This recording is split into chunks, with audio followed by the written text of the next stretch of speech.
Well, good afternoon in the USA, ranging from the Pacific time zone where I'm in Seattle through Denver, where we have Jack Smith joining us in a moment, all the way out to the East Coast. Let's call it good afternoon. Over in Europe, good evening, and over in Asia, good early morning. So thank you for joining us.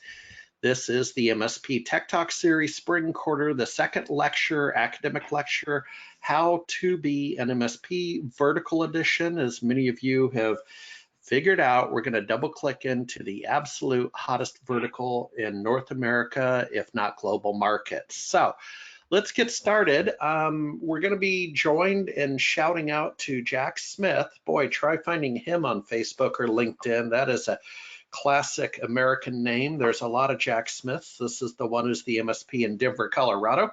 And then Josh Weiss finishes a meeting down in Southern California at 12:30 Pacific, and he's going to pop in, and he's very active in this vertical and has some interesting insights that we're going to draw out from him. We're going to talk about why are we here? Important slide. A quick tip of the hat to professional services fundamentals. Not going to spend time on that. I'm going to talk about maturity and marketplaces, my recent trip to the Channel Pro SMB Summit in Chicago, the last foot of the whole supply chain, MJ BizCon next in New Orleans mid-June, a couple of knowledge nuggets, Jack and the Beanstalk, a review of our community, 420 MSP, a tip of the hat to the book, and I also want to share with you some information about some speaking opportunities I'm engaging in, and of course, your questions and answers along the way. Jenny Hallmark is in the radio control room and is going to handle the polling and the questions today since I'm live. So, why are we here? What I'm talking about is an opportunity to make what you are worth in a vertical where your pricing, quite frankly, is not questioned. And then work with clients you like. And so I want to set the table there that when you pick a vertical market and you develop subject matter expertise, or what I like to call domain expertise, that goes a long way towards make the kind of money that you want to, make the kind of money that you're worth. And I'm going to contrast that with some maturity issues on the next slide. Then work with clients you like. And I would offer, I'll even take a pay cut to work with clients I like. Jack from Denver, Colorado, please introduce yourself, your company, what line of work you're in. And I want to talk to you about working with clients you like, sir, because you nailed the cause marketing thing. We're going to bring that out for just a second. Jack, welcome. Who are you, sir? Oh, good afternoon, everybody. I'm Jack Smith out of Denver, Colorado. One of the few Colorado natives I feel left here in Colorado. I've been doing this since 2001 here in Denver in a particular vertical, architecture, engineering, and contracting. And that was called Autodesk? And one of your niches? Yep, that is definitely one of our niches. Why am I here? Good friends with Harry and very interested in what he's been doing over the last couple of years with this. And it is important. I agree, Harry, it is important to work with clients you like. I think when everybody first starts out, they're afraid they just want to work with anybody. And my years have proven one thing and taught me that the relationship is what lasts. Yep. And we're very vested in that. And so when you're invested in the relationship with somebody, it matters. And ultimately you end up with people you like working with. And Jack, we're going to give us about another few days. I interviewed you, how your company participates in cause marketing. That's going to be on our sister site, Microsoft 365 Nation. So a different conversation. But let's talk about that, because I think that's part and parcel to working with clients you like. Give us an example of an upcoming event where you're donating some time, you're getting people excited to help one of your clients, and I believe the not-for-profit sector. Go. Right. So what we've done this year, we started creating an initiative, a social awareness initiative.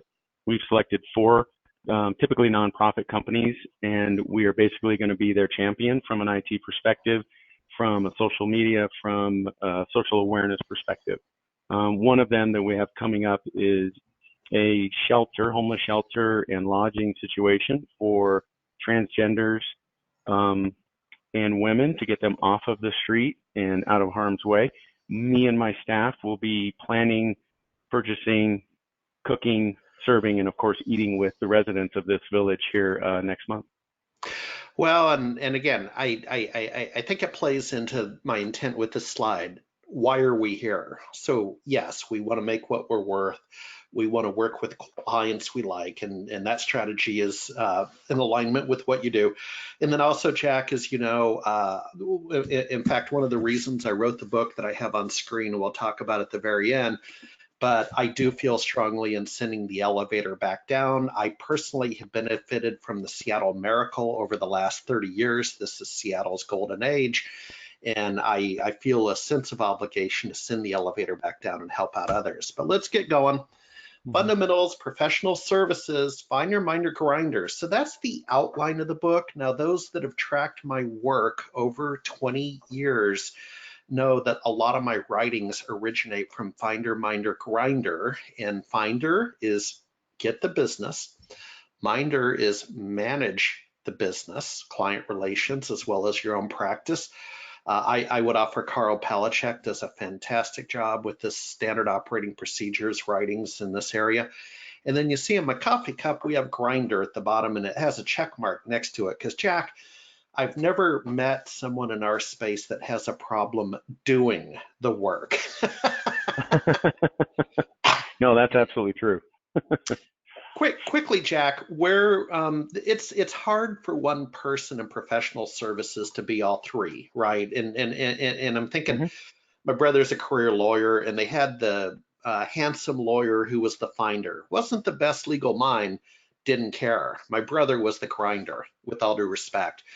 Right. Jack, how does your practice fit into this? Or are you one of these rare people right in the center of you're all three, finder, minder, grinder? Or how would you stack and rank your skill set, sir?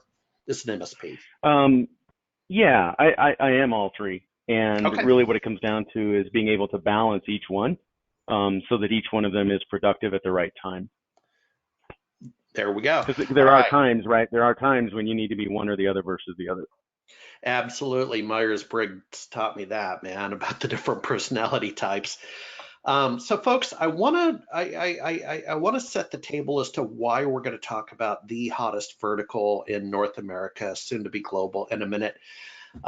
Because yesterday, Larry Walsh, a well-respected analyst that is at the 2112 group. So if you just take the first part of that URL to the 2112group.com and look up yesterday's post on everyone is now a reseller. And this is about marketplaces. And quite frankly, this article scared me, and I put it into today's slide to motivate us to get into a lucrative niche where we're paid what we're worth and we like who we work with. Because marketplaces reflect the maturity of the MSP community. And so, you know, the feeling with a lot of vendors is let's just slap it up on a marketplace and let the customers do a double click and download. And maybe they can go direct, maybe they need an MSP, but it's a sign of maturity. And I would offer a disintermediation of the sort of, for lack of a better word, middleware role we play as an MSP between the ISVs, between the vendors, and so on. And Larry correctly identifies something I've known for a long time up here in Seattle, in the hallways and the pubs, about Microsoft is heading towards the marketplace mentality. Now, clearly Amazon set the gold standard on that, but you're now seeing the vendors go to a marketplace mentality. And Jack, I welcome your opinion because quite frankly, this scares the hell out of me as a sign of a very mature market for MSPs. What's your opinion? And Jack, you can disagree with me. That's fine.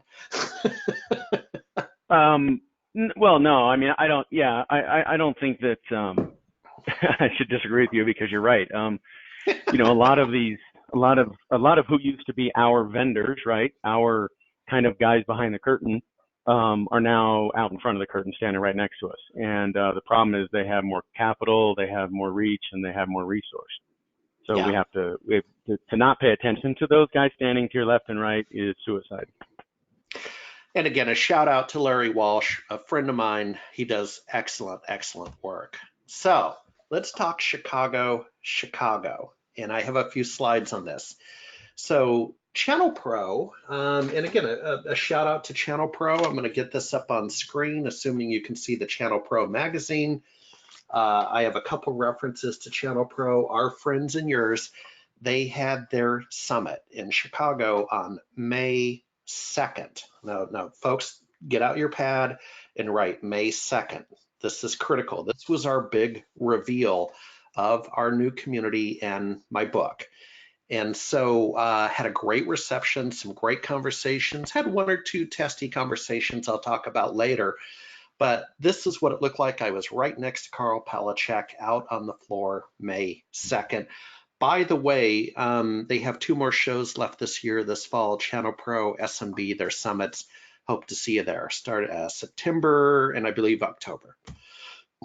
One of the speakers at the Channel Pro SMB Summit in Chicago on May 2nd was Luis Alvarez, and he is from Central California. So part of his coverage includes San Luis Obispo in Central California. It's lovely. It's where my 2 sons, one's out of Cal Poly, the other's still in Cal Poly. And Jack, they have, and I don't know the Latin phrase, I'm going to say hubris maximus, and that loosely translates to learning by doing. And it's kind of a funny joke because Cal Poly is a aerospace college, a technical university. It's not a liberal arts college by any stretch.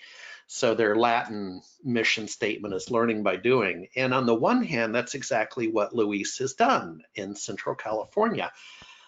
He had customers in the wine business and other lines of work that correlated very strongly to the cannabis business. And he's now built this, and you see his secret sauce.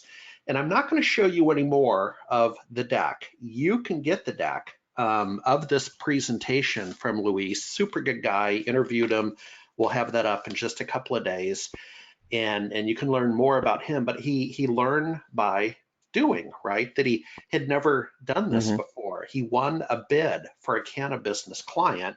And now in in box number 2 to the right, now I'm the go-to guy in the cannabis business niche. I've won numerous cannabis business clients since then. I regularly win bids against physical security vendors. And finally, I've created a new category of business. I also have 0 competition from other IT service vendors.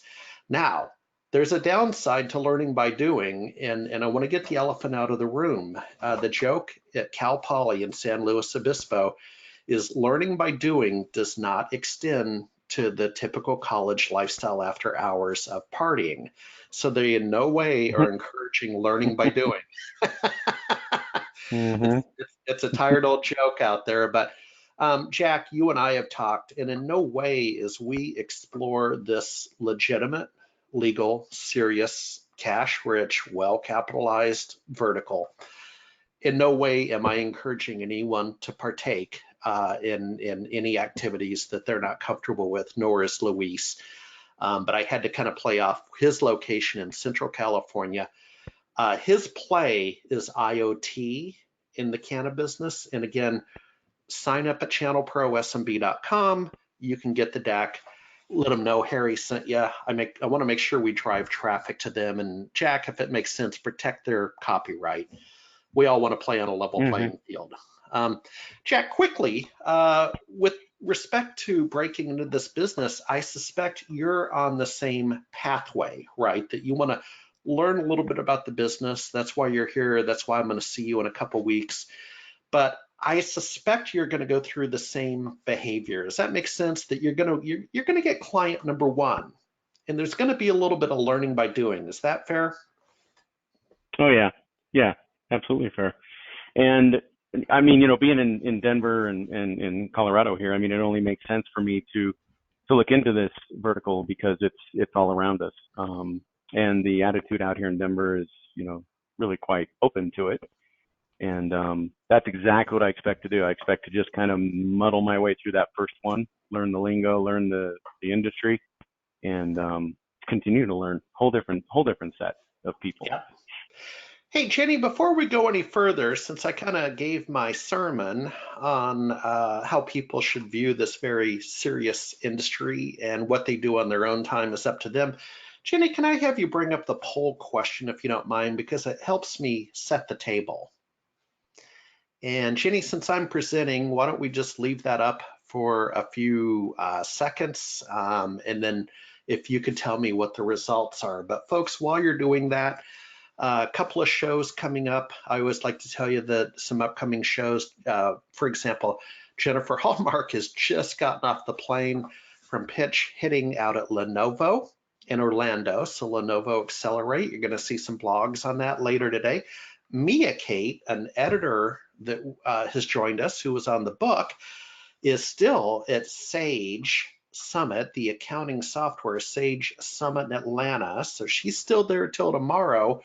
We got DattoCon coming up. We got some other things coming up. So Jenny, that's probably enough time for people to answer the question. Would you mind reading the results, please?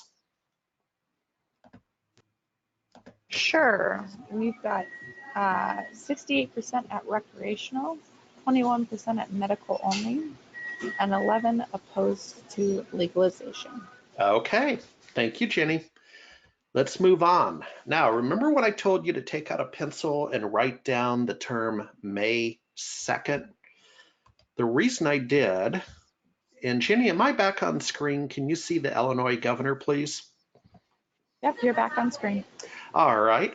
So on May 2nd, actually it would have been May 1st, that night when I landed in Chicago, I was watching the local PBS station, the news station, PBS NewsHour, the local version for the Chicagoland area. And they had a conversation with people who are pro-legalization and anti-legalization for cannabis. As PBS does, they do a pretty good job of presenting both sides. And later that week, and it was on May 3rd, that's why I'm so picky about dates. May 1st, I heard of this, what you're seeing on the screen, that they were headed towards a Senate bill. A 300-page Senate bill was introduced on May 3rd to the legislature about recreational and medical legalization of cannabis in the state of Illinois. On May 4th, what you see on the screen is the Illinois governor resolved some political differences.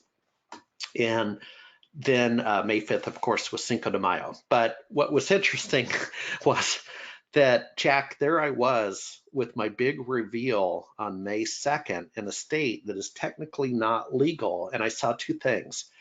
With this state Senate action, followed a couple days later by the governor reaching agreement with the opposition to move forward with this, you can imagine the interest level skyrocketed with the conversations we were having, right? Because it's like, well, I'd rather be early to dinner than late, as Mama always advised me to be. And then, Jack, it was also really cool that a lot of people had driven down from Michigan, and they were very interested in my book and conversation, because Michigan at the beginning of the year did go legal. But Jack, and you'll totally relate to this because we had it in the state of Washington, but it takes a year or two to actually implement. Just because it's legal on the books, it takes quite a while to implement the safeguards, the packaging, the protection, the supply chain, Right. the tracking, the Right. traceability, compliance. Don't get me started. Mm-hmm. And therein lies the opportunity. Go ahead, Jack. Well, I was just going to say, I mean, even in Colorado here, where it's been here for a couple of years now, they're still struggling. Now the big push here in Colorado is all of the illegal growers. Correct. That sort of thing, where they're cracking down on them because it's a legitimate industry now. And a lot of people here in Denver think that just because it's legal here, they can grow it and sell it, and that's still not the case. Correct. You got the gray market, the black market, and the what we call the white market. And we, of course, would only encourage you to participate in the white market, as they say. And that's just a reference to being a legal market. Legal. Okay, so while I was in Chicago, another interesting conversation. So these are some individuals that I met at the leading conference in the industry. It's in November. It's called MJ BizCon, the fall edition. And this is a point of sale vendor that does point of sale repair, replacement, recycling, new. And Jack, they had just a few days before announced a niche in the cannabis dispensary industry for their point of sale expertise. And the reason I know that is I got an email from them because I had been at the November show doing my research for the book, 2 years of research to write this book. I got on their list, and then just days before they came out with this. Now I have an interview with them tomorrow afternoon, Thursday, that we will quickly post up on the 420 MSP site that I'm going to show you. But I did have a chance to chat with them in Chicago, and I thought this was cool because, guys, they're excited to talk to us, Jack, because they in no way see MSPs as competition. This is an old-timey cash register sales business. These people don't know what recurring revenue is. Thank you. They are Right. interested in talking to MSPs who know infrastructure, supply chain, have a little bit of business acumen. And I told the individuals at this company that, well, with all due respect, our MSPs, this is probably their weakest link. And Jack, I welcome your opinion. Have you spent time in point of sale? It always seems to be that's a little bit of an outlier for our community. Yeah, I know. I agree 100% because, like you just said, we don't, or we have trouble seeing the MRR in that line. Really, it's you set it up and it works, and you leave it at that. And if it doesn't work, typically you just replace the little unit or whatever it is. It's more of a Yeah. break fix. Speaks to more of a break fix environment than anything else, I think. Well, and I'll end on this. These were suit and tie guys. Okay, Jack. I mean, one guy was headed out to the golf course, right? I mean, Right. these are real business people. Let me tell you, it's just they have identified a very interesting way to position their practice. Next slide, Well, please. I think too Yeah, that go we ahead. can be somewhat short-sighted. Being an MSP, you bring up a good point. I think that when you think about all of the amount of point of sale that's out there now, tap credit cards. It's actually we've all watched it evolve every time we go somewhere. And us being in the MSP realm, we just kind of don't notice it as it evolves because we're not interested in it. But now I'm starting to take a different look at it where it's getting a little more um, advanced in a way. Yep. Jack, that's your slide. Forgive me. MJ BizCon next. So why don't you tell your story? I've done all the talking that you, sir, were at an HTTG quarterly meeting in Dallas recently, and you sent me an email. Pick it up from there. Oh, just that, yeah. I belong to HTG, which well, formerly HTG, right? ConnectWise owns them now, so it's evolved. And we all come together. It's a peer group, and we all come together and talk about business and stuff. And I had spoken with Harry just before this, and had the conversation with a lot of my peers in the room, and the response I got was very mixed, which I thought was interesting. Sure. They're all Sure. pretty easygoing guys, that whole sort of thing. But it was very interesting. You could almost tell who the person that had like whether it's a spiritual or an ideological type of opposition to it, you could tell just by the way they were listening to the conversation. Other people, kind of disappointingly, but good for me, I guess, was they don't take it serious. They don't look at it very serious. And to their credit, it's not legal in some of their states, so they don't feel like it really applies to them, which I Yeah. disagree with. I mean, I think what we're talking about here can easily transcend from one legal state to another without much issue. But Yep. overall, they were very interested in this new vertical that's kind of on the horizon. And I've told them I'll keep them in touch and abreast of what develops down in New Orleans. And actually, I have one of them to my group that's actually pretty close to New Orleans. I might talk to him about swinging by. Yeah. I think, Yeah. And so, well, and so Jack, in all fairness, you reached out and asked what about this conference? And I said, anything yep. MJ BizCon is excellent. Okay. So sticking with the ConnectWise theme, if we can all agree that IT Nation is excellent, I believe it is. Yep. I This believe it is. is, yeah, this is excellent. And so the fall conference in Las Vegas that I went to as part of my research, um, 3 years ago when they started it at the Rio, where we used to have the good old timey SMB Nation Fall Conference, that's where they started. And Yep. and The the Rio. first year they had 7,500 attendees, and then they moved it to the convention center, and they had 15,000 in year two. Last year they had 30,000 attendees and over 1,000 vendors, 1,000 booths. I can't wait to see what November brings. My tummy would tell me now they're going to start to hit the law of large numbers, but I would suspect they'll hit 50,000 attendees this year. So this is basically their spring show, if you will, spring fall. And I have not been to this one, so this is a smaller show. I'm going to probably peg it at a few thousand attendees, a few hundred booths. And so what Jack and I have done, and I've held off Jack on the Airbnb. I mean, we're all SMB entrepreneurs, and so Jack and I are going to get an Airbnb, but I've held off because if there's anybody here today that would like to join us and stay at SMB House, we can do an entire house, right? We can get the whole darn house and share the Uber over to the event. And we can have a lot of fun and knowledge transfer along the way. And Jack, if you don't mind, I just wanted to kind of call out the talk you and I had last weekend, starting to double click down on Airbnbs, but you were interested in accelerating your knowledge of this particular Hmm. vertical and I take it as a compliment, but you said by shadowing me. Correct. I mean, with all I due mean, respect. yeah, absolutely. Right, because I wanted to make sure that, all of us find, time is a finite thing for all of us that are running an MSP. And when you go to look into a new vertical, new offering, you want to make sure that the limited time you have is spent very well.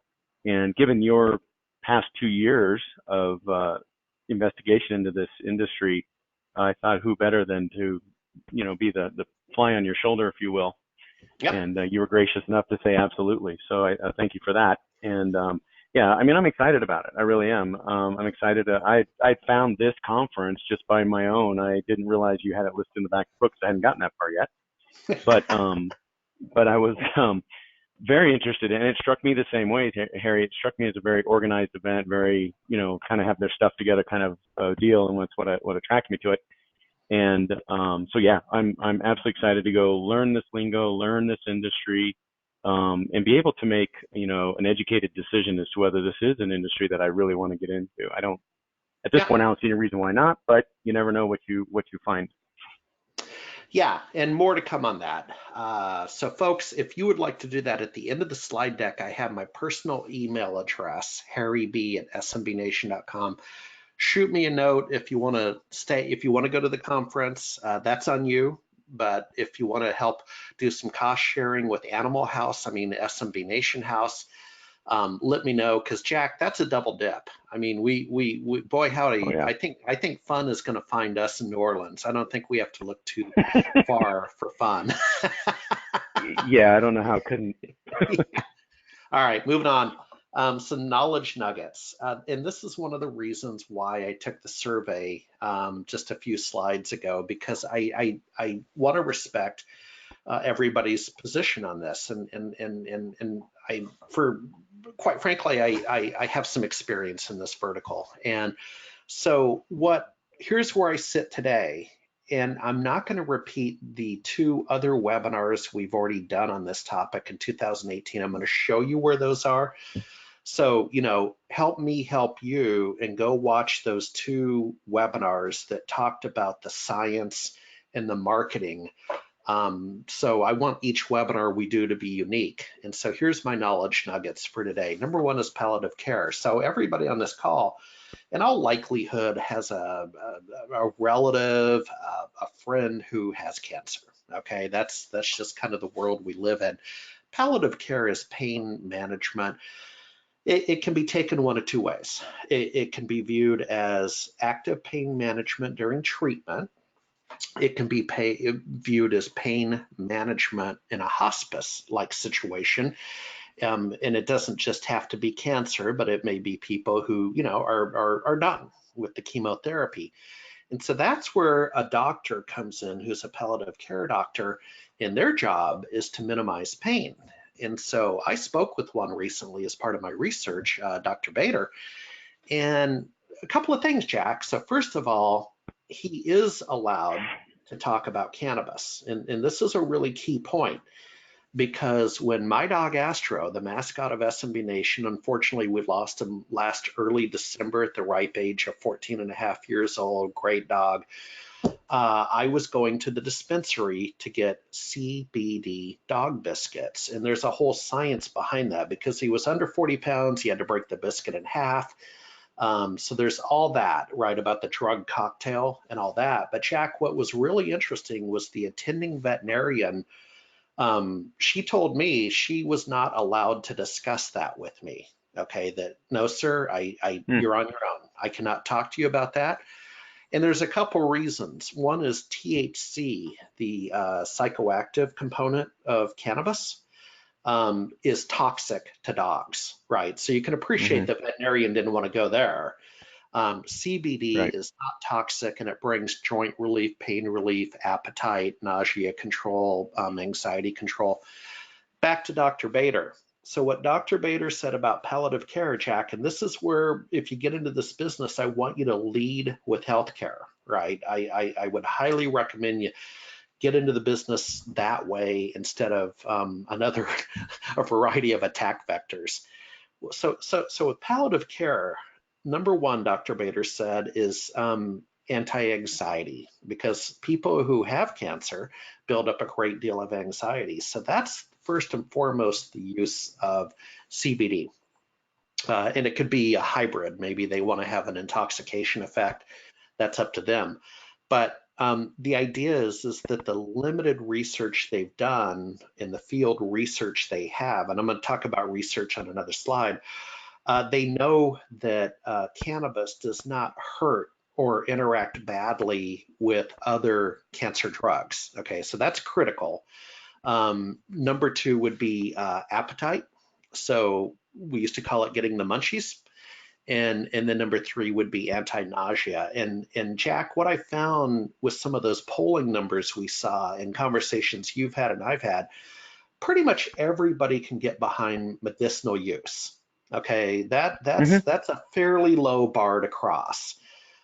When you introduce the psychoactive element called THC, that's a whole nother conversation. I'm not even sure, I don't necessarily want to spend a whole lot of time in that conversation. I'm here to help you get paid what you're worth and work with clients you like. Okay, that's why we're here. Next knowledge nugget, the Seattle housing crisis. So I believe we had, Jenny, you said 11% of the people are in opposition to legalization. That's great. I had a gentleman come by the booth in Chicago, not surprisingly. And he said the reason Seattle has a homeless problem is because of the legalization of cannabis. And I said, well, I don't know. I might point to the closing of mental health facilities in the 80s and 90s as one of the causes that put the deinstitutionalization that put people on the street. And I tried to have a conversation about, well, sir, so you're telling me if we take it all to the black market, okay, let's just talk this through. So if we go back to the black market, the housing crisis goes away, the homelessness issue goes away in Seattle. And I said, dude, we're just going to have to agree to disagree. Okay, that's fine. But Jack, what was cool is we had a professional, legitimate, serious conversation. And Jack, I'll take that all day long. Right, I'll have those conversations all day, every day. A couple. Well, and I don't know if you have any thoughts. What you've seen in Denver, sir. You spent a lot of time. A little bit. Yeah, far as Denver goes, I mean, once it became full on legal here, we did see an increase in the homeless population simply because people were coming from other states to here. Ah, Um, well, and this is what I was reading. You know, I'm not an expert on this, but this is what I had read in the papers and that sort of thing, where the majority of them were also young. They were, 18 to 27. There was a large surge in that population here. And then as other states started to adopt it, I kind of think they actually saw a little bit of a decrease because unlike other states, I mean, yeah, it's beautiful here, but it does get cold and it does snow. And, so Denver itself is struggling with its homeless population to a large degree, and it's going to be fought out in the mayoral election here, the runoff here. So I don't think anybody can point a finger at it specifically and say that's why, but I do believe that there is a little bit out there to justify it. fair enough. Now, folks, we're just past midpoint. Jenny, let me know when Josh Weiss from Southern California joins. I know he's finishing a meeting at 12:30. Oh, hey, Josh. Okay. You know what? Let me get through the next two examples, Josh, and then I want to do a shout out to you. Thank you, my friend. And Jenny, do we have any questions before I get into two recent articles on CNN and the New York Times? Any questions we can answer now? No, not at this time. All righty. That means I did my homework. Um, so what we have on CNN, folks, you'll need to search on this. Cannabis Goes Mainstream on CNN. And what that's about is how almost overnight the industry has become top of mind over at Motley Fool. If any of you guys do stock investing or watch CNBC, it's become top of mind overnight. This article goes into that just out of the blue, this all of a sudden has become a mainstream conversation in the last several months, which I am excited about because I spent, a heck of a lot of time researching this book. And I believe in timing, market timing. So it's great that we're having the conversation now. You are in no way too late. And then you have an article in the New York Times about the number of jobs being created in this vertical. And again, search on this, read it for yourself. But what was interesting about that article is it brought back memories of when I worked for Microsoft in 89 and 90. I might have been there 91. I was on the Excel 3.0 team with the macro interpreter. So we were translating Lotus macros to Excel macros. And in a building down the way was a new product called Visual Basic. Okay, so that should be, a little bit, scratch your head on that one to go back in time to a thing called Visual Basic way before Visual Studio. And what they did, Josh and Jack, was they took the Seattle paper, the Sunday paper, and they taped. In the old days, there were things called employment ads in the Sunday paper. And they taped the ads from the Sunday paper on the walls of the hallway and highlighted wherever it said Visual Basic. So a Visual Basic developer, Visual Basic experience. And what they found, this was very crude analytics, but what they found is employment is a predictor of the strength of a software application, of a niche, of a vertical. And that's basically what this article is saying. And if you go to Indeed, I'll show you an example in the book is some research I did by going to Indeed and doing a geo query on the word cannabis and coming up with like 13,000 job openings. We have a gentleman on the line today who's a marketing director for an ISV in Redmond, Washington called Dauntless. And when I reviewed the Series A documents from Dauntless recently, end of year last year, where they have risk factors and all this stuff about being an investor, they claimed, I believe, but this sector has created 88,000 jobs. And so what we're looking for out of that article and the CNN article is if you're going to pick a niche, for darn sure make sure it's healthy, okay? Because there's nothing worse than picking a niche that dries up. And Jack, I don't know if you saw that, not to put you on the spot, but with your time schlepping and repping Autodesk in architecture and construction, I've always heard architects go, they're like a cork, they go up and down with the tide. Oh, it's funny you say that because as you were talking, that's exactly what I was thinking about back in 2001, and then the subsequent Yeah, recession in 2007 and 8. We witnessed a lot of single niche, specialty niche architects completely dry up and go away yeah, in both of those times. yeah. It's brutal. Markets are brutal. Moving on, I want to talk to you about Jack and the Beanstalk. So if you go to 420 MSP, we're going to review it in just a moment. Our site. This is a piece I did, and so stick with me, you guys. This photo, that's my thumb. Those are my fingers, and that's a barcode, and that's a stock. Okay. And what it is it's the only federally authorized research facility in the world, and it's in South Seattle down by Costco. So, Jack, I know you're a fan of Seattle University, so this would be about 5 or 6 miles south on the way to the airport. As you might imagine, they had cameras. They had what's that wire you put on top of fence so bad guys don't climb in at night? Razor wire. Yeah.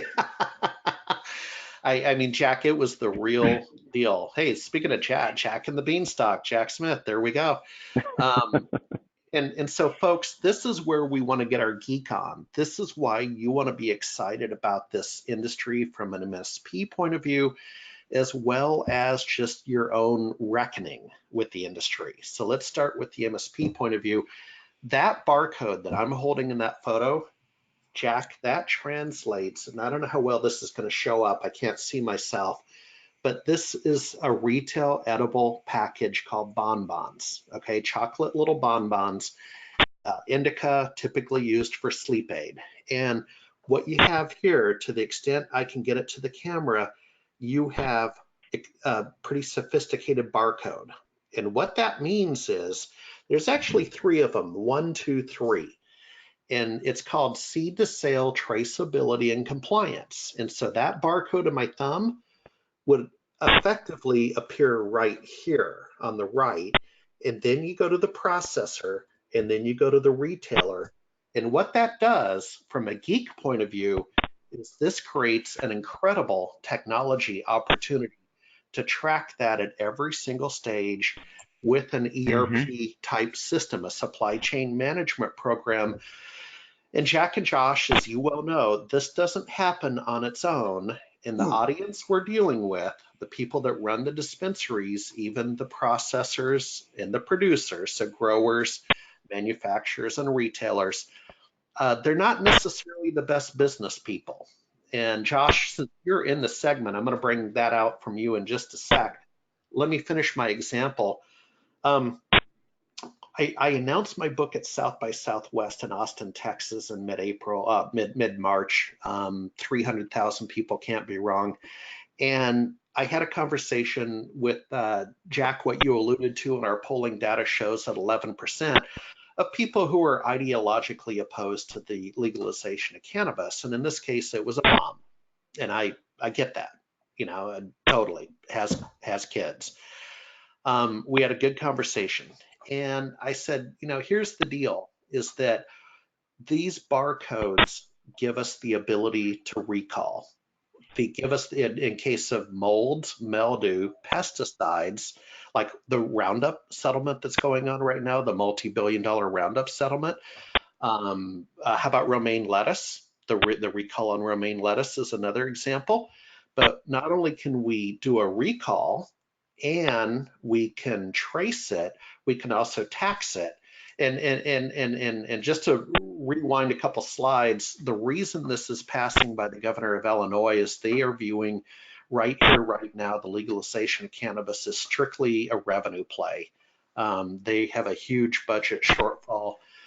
Jack, state of Washington now pulls $1 billion in revenue and tax. I'll leave that hanging out there. But by the end of the conversation with the mom in Austin, Texas at South by Southwest, she at least understood that if we go back to the black market and we have a problem like fentanyl, deaths in a city one weekend. I was at Philly or Detroit. There's no way in hell we can do a recall.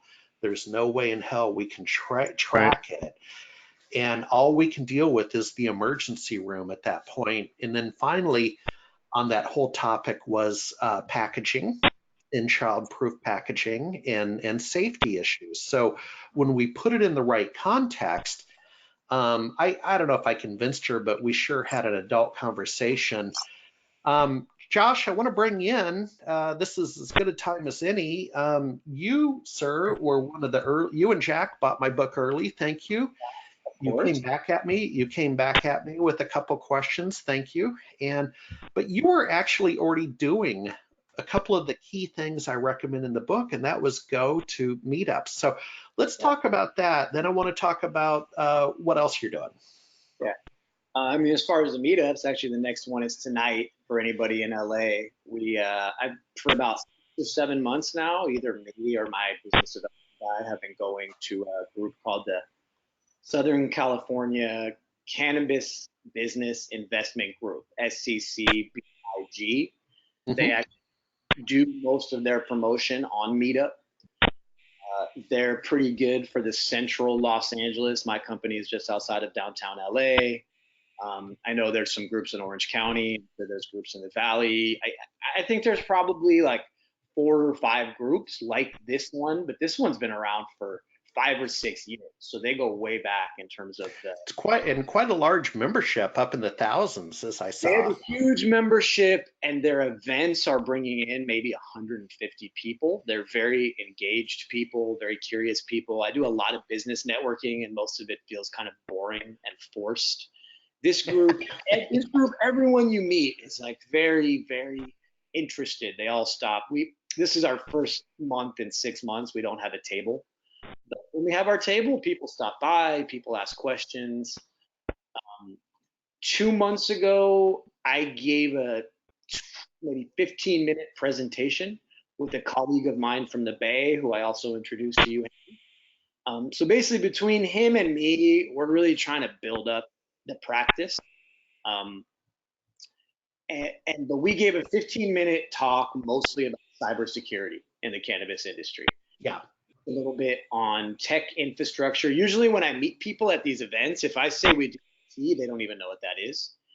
So I say in the context of cannabis, generally what we do is turnkey technology infrastructure from a internet network camera perspective, and we do cybersecurity and compliance. So those are like the 2 major areas that we can hit. And so we got up there and we talked about, we didn't even have any slides, but we talked about, the first US version of GDPR is coming to California in 6 months. And so we told them, hey, like, you guys got to be ready. Not only is your industry already very complicated and compliant, but in 6 months, this is coming for real.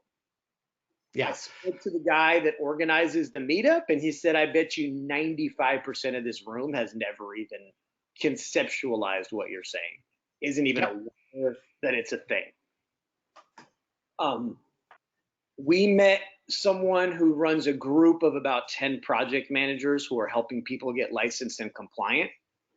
Now, we actually learned some interesting lessons that I can get into, because this guy said, hey, you should come down to Long Beach and you should do a lunch and learn with the team about this security stuff, because it's a major pain point for our clients. That lunch and learn ended up being a total waste of time for reasons that are part my fault, part their fault. Okay. But the bottom line is, this guy who's out there, all they do is help people get legal.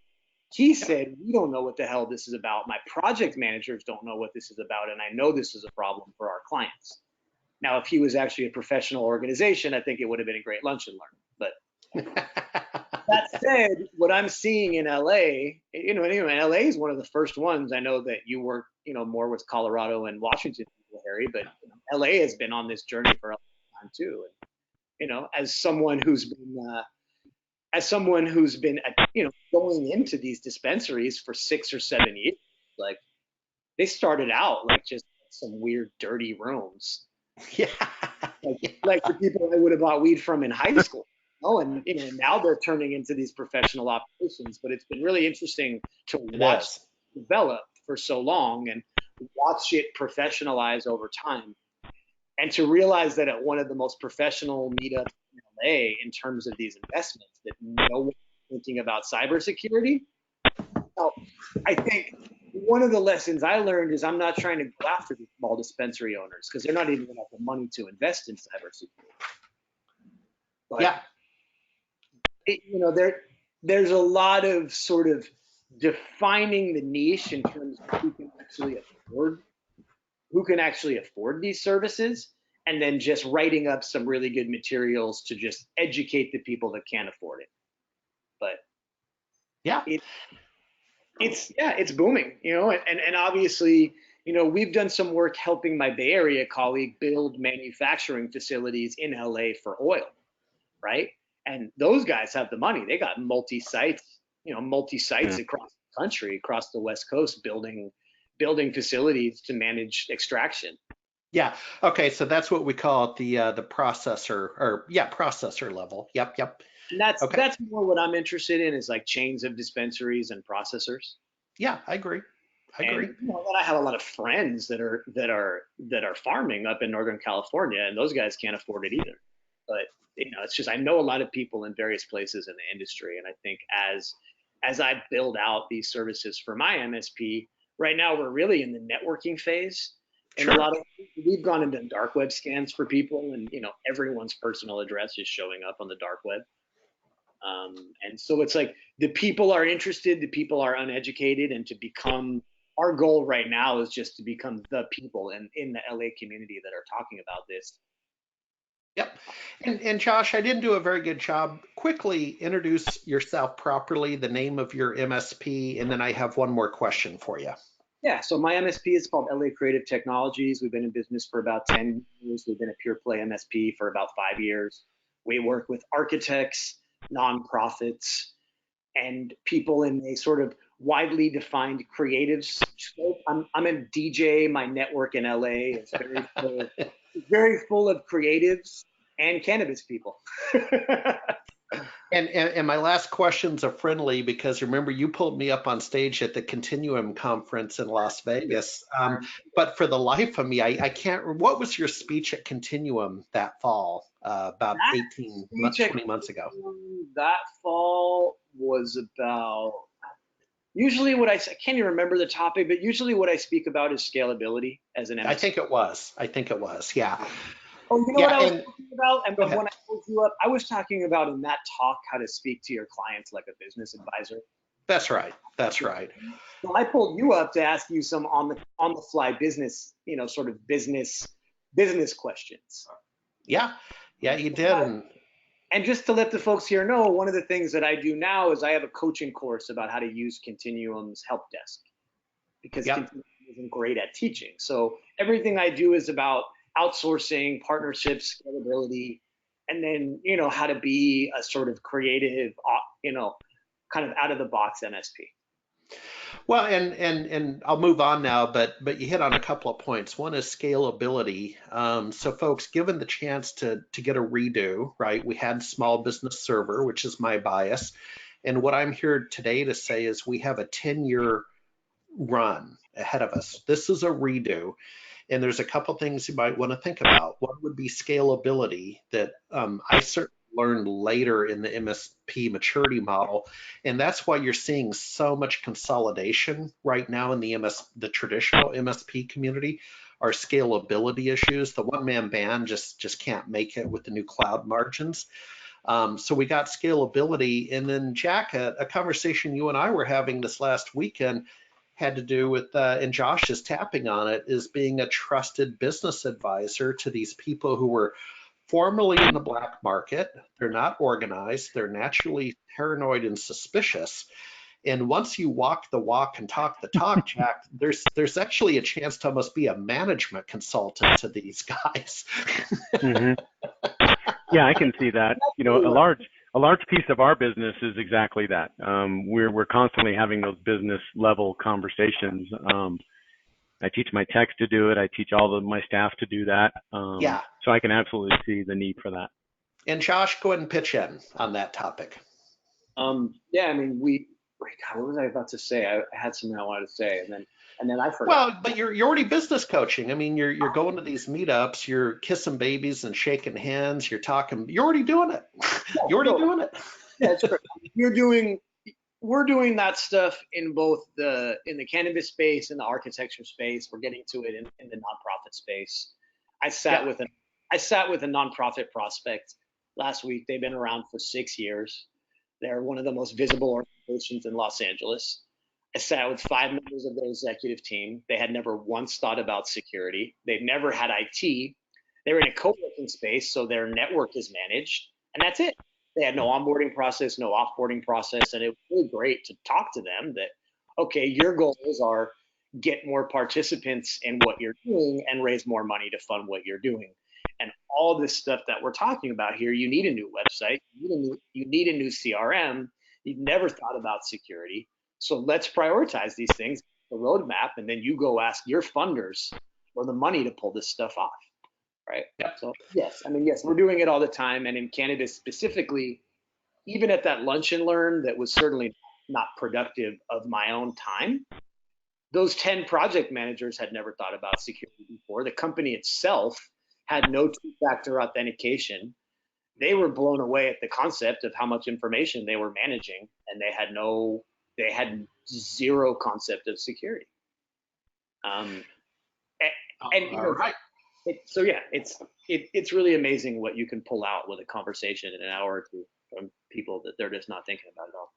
Yeah, finder, minder, grinder, professional services basics. Okay, so on the screen, I have the 420 MSP site, and I think I can hop over to it. Let's give this a shot, folks.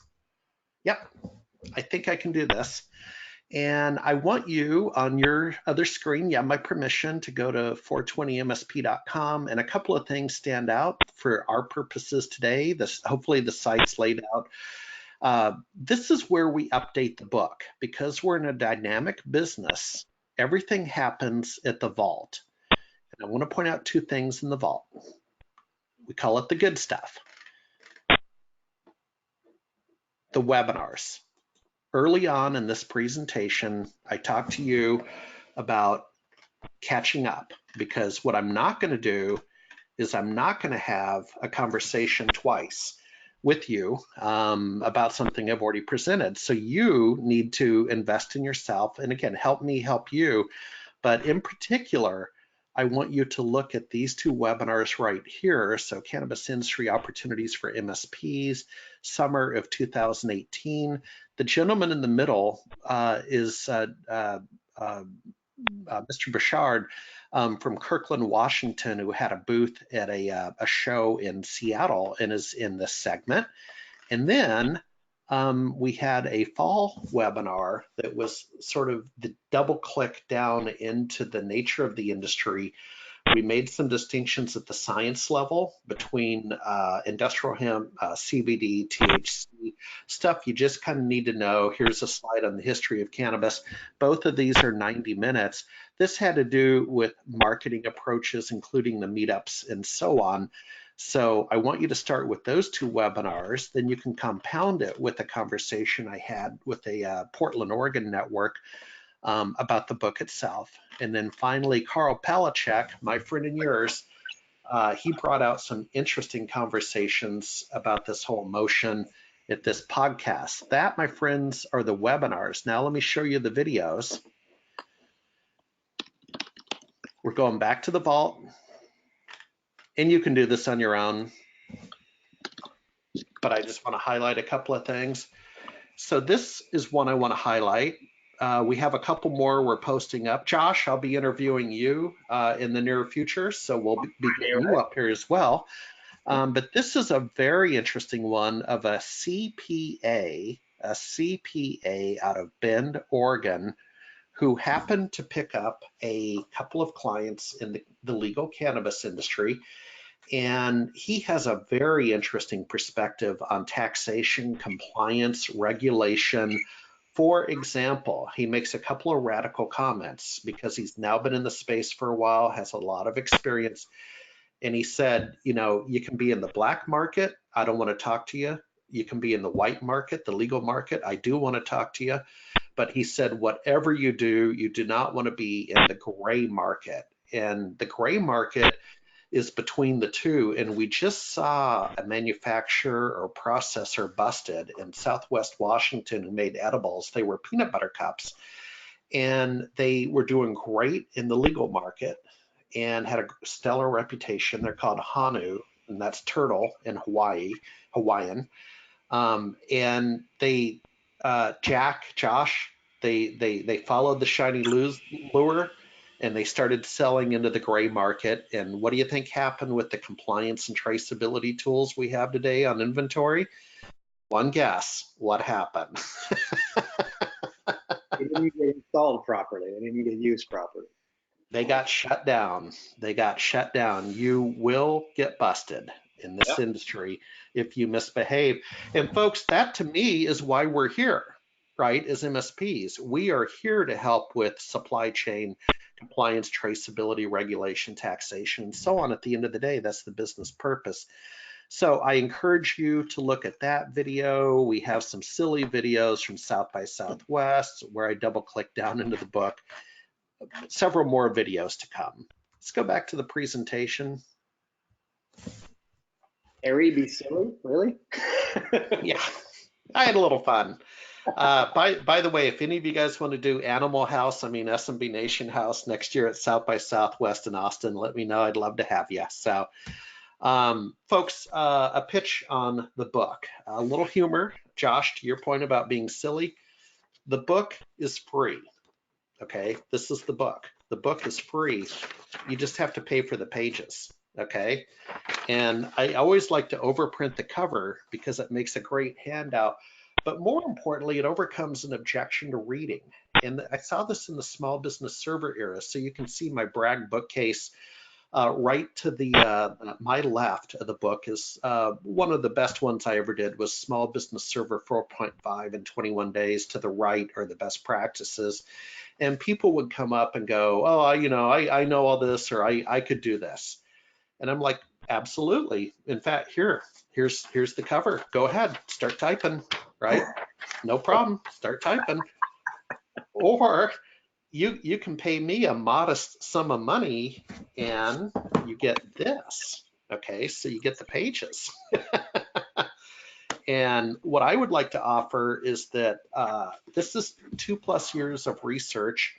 Some folks know I don't know if I disappeared. I don't know if I went radio silent, but I certainly turned the bow of the ship the last couple of the years with the retirement of Small Business Server. And this book is here because of you. What you were asking me was, what the heck do I do now that Small Business Server's gone? And this is the result of my research, my 21st book. It's on the shelf. It's available for purchase over at 420 MSP. With all due respect, it's the only book in the world on this topic. So cannabis technology for MSPs. That's exactly where I was in the early 2000s. There were 2 books in the world on SBS 2000, the Microsoft Resource Kit and My Best Practices book, and I wrote both of them. And if we know anything from Seattle in that era, it's Microsoft taught me it's wonderful to have a monopoly. And I would encourage you to do the same with your practice in the cannabis space. This book will be interactive. It's updated with vids. Finally, go to your control panel. If you can help me, because I'm here to help you, I'll take your calls and emails anytime. We are a community.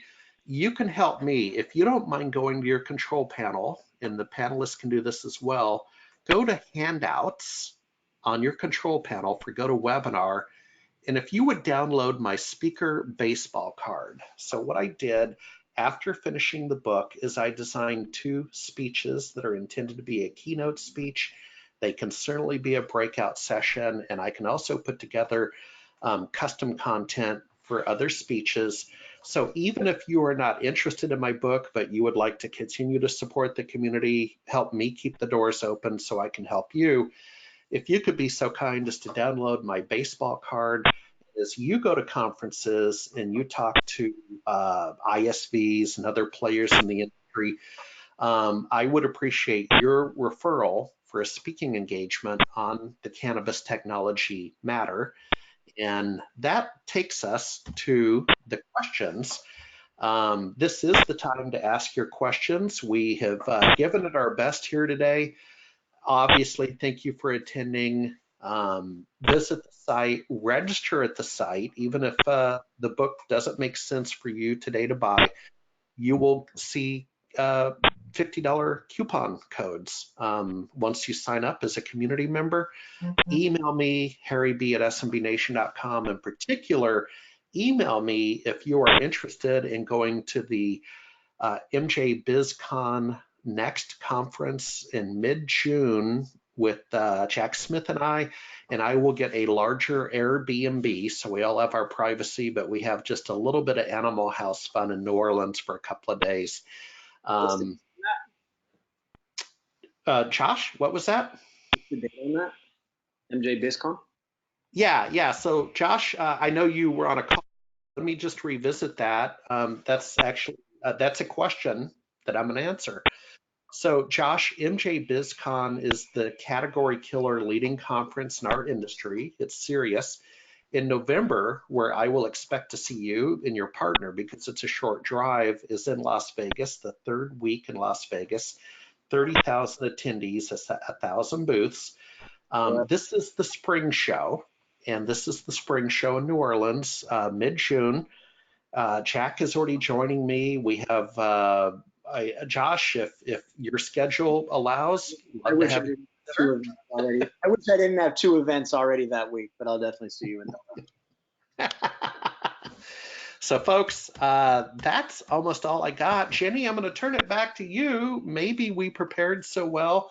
I take pride in the research I do when I write a book. So if that pride has been exhibited and we don't have questions, I get it. Jenny, what say you? We currently don't have any questions, so we can give everybody back a little bit of their time. All righty. Well, folks, thank you so much for attending. Feedback is always wanted, welcome. Critical feedback is the breakfast of champions. Jack, I'm going to see you in just a few weeks. Josh, inevitably, I'll see you soon, sir, down in Southern California. Yeah, also I'll see you on Friday here on this fine interview series. Yes, sir. And Jenny in the radio control room just got off the plane from Lenovo Accelerate in Orlando and rushed to find a quiet spot to run the webinar. Thank you, Jenny.